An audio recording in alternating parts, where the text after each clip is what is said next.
Hi friends, I'm Shankar Pandey and this is the Dr. USP channel. There are two major role conceptions of journalists. One sees journalists as mere information disseminators. The other sees them as advocates.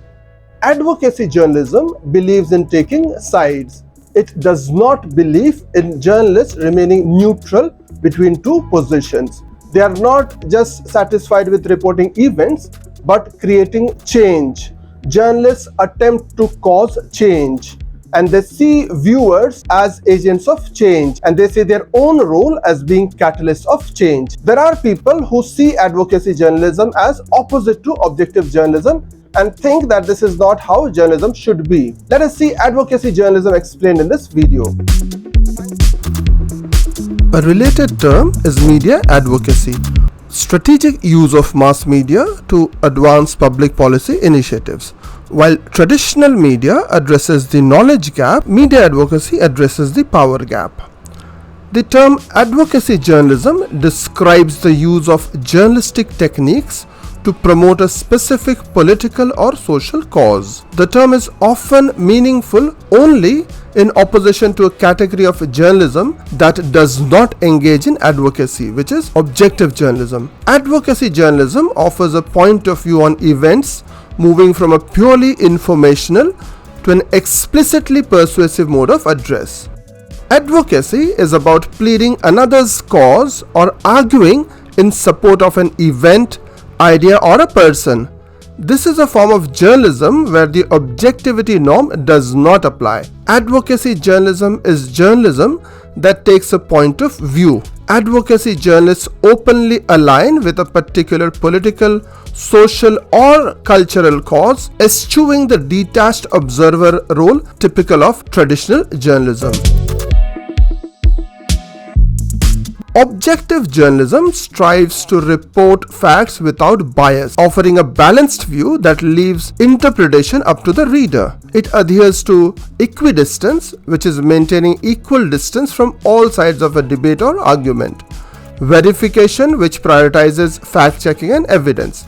And balance, which is about giving equal weights to all perspectives within a story. Advocacy journalism, on the other hand, seeks to break free from these constraints, arguing that such detachment can inadvertently support the status quo and obscure truth in complex, nuanced situations where moral clarity is perceived. For instance, in matters of human rights abuses, the advocacy journalist might posit that there is no neutral ground. One either advocates for human rights or does not. However, this departure from objectivity does not necessarily denote a departure from truth. Advocacy journalists must still engage with facts, but they choose to present those facts through the lens of their advocacy. This is particularly relevant in an era where social media and the democratization of content have blurred the lines between different forms of media engagement. Advocacy journalists engage their audience in a personal point of view that by its very nature is more persuasive than traditional news storytelling techniques. Advocacy journalists find a story, engage in the story, and want their audience to act. Advocacy journalism transforms a journalist from a mere communicator of information into a motivator for action. According to Janowitz in 1975, advocacy journalism assigns journalists the role of active interpreters and participants who speak on behalf of certain groups, typically those groups who are denied powerful spokesmen. Journalists are representatives for specific interests and are motivated by the desire to redress power imbalances in society. They are guided by a reformist impulse to promote under or misrepresented perspectives. An advocacy journalist might focus on stories about the impact of climate change, for example, integrating scientific data with personal narratives. For instance, a piece might spotlight the plight of a Pacific island facing existential threats from rising sea levels, weaving together emotional personal stories expert opinions on climate change and calls for policy change.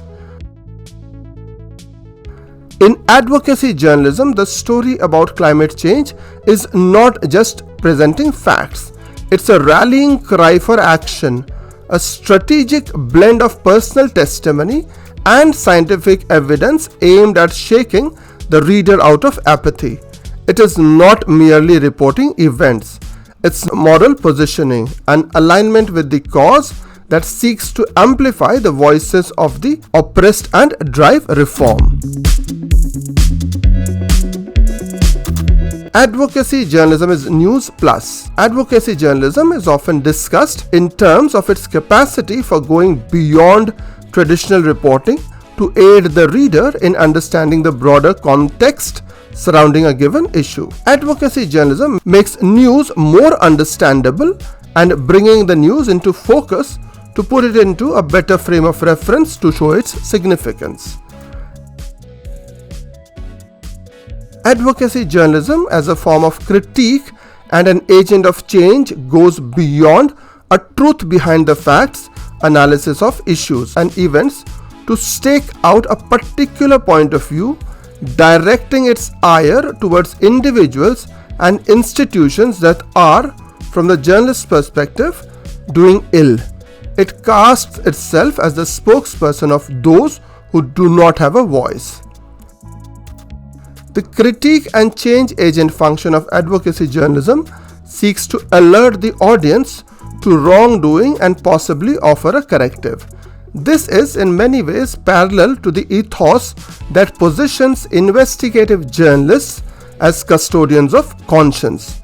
It directs the public's attention towards problems in society, the people behind them, and the possible solutions to it. Another form is the civic model of advocacy journalism. It refers to organized groups that use the news media to influence reporting and ultimately affect public policies. It is a form of political mobilization that seeks to increase the power of people and groups and to make institutions more responsive to human needs. It attempts to enlarge the range of choices that people have by increasing their power to define problem and solutions. Civic advocacy journalism is associated with the recent professionalization of media tactics of social movements and interest groups. From environmental to land rights movement, there is no shortage of organizations that have utilized advocacy journalism to promote their goals. The end of formal state censorship has facilitated a gradual opening to different perspectives in news reporting. Advocacy journalism is also seen as a political intervention, as institutions and the individuals within them jockey for influence, advantage, and change. Though journalism speaks downward to its readers, it also speaks upwards in terms of its address to elites, policymakers, and figures of influence. In upward advocacy, the journalist addresses influential news actors by evaluating their actions and by suggesting different solutions. Advocacy journalism aims to raise awareness, generate public debate, influence public opinion and key decision makers, and promote policy and programmatic changes around specific issues, and this necessitates attention to multiple audiences. Advocacy journalism is also an exercise in discursive power, establishing the dominant interpretive frameworks within which ongoing political events are made sense of. Advocacy journalism has been linked to greater public cynicism about politics and the prominence of horse race journalism, preoccupied with process and personality at the expense of substance. According to critics, the preponderance of advocacy journalism, particularly on the internet, is symptomatic of journalism's decline in standards. Advocacy can appear in more subtle ways as a byproduct of the selective nature of journalism, which leads to some voices and issues being included, ignored, or promoted more strongly than others. Journalists select certain topics to place on the public's agenda over others. They select certain individuals as sources over others and select certain ways of framing stories over others. According to Weiss board, access to government finance and individual fortunes are crucial to maintain news organizations running. Often, the weakness of the market and public funding concedes tremendous power to government officials, politicians, and large businesses to affect news coverage. In such situations, it is unthinkable that journalism is anything but advocacy journalism. In traditional journalism, the reporter says, "This is what happened." The columnist says, "Here is the news as reported elsewhere. This is what I think about it." A similar view imagines advocacy journalists as essential translators, enlightening public and mediating between the citizen and society, and helping audiences comprehend the complexities of the age. Thanks for staying along, friends. As always, it was a delight having you here. I'll be back with another video very soon. Till then, have a great time.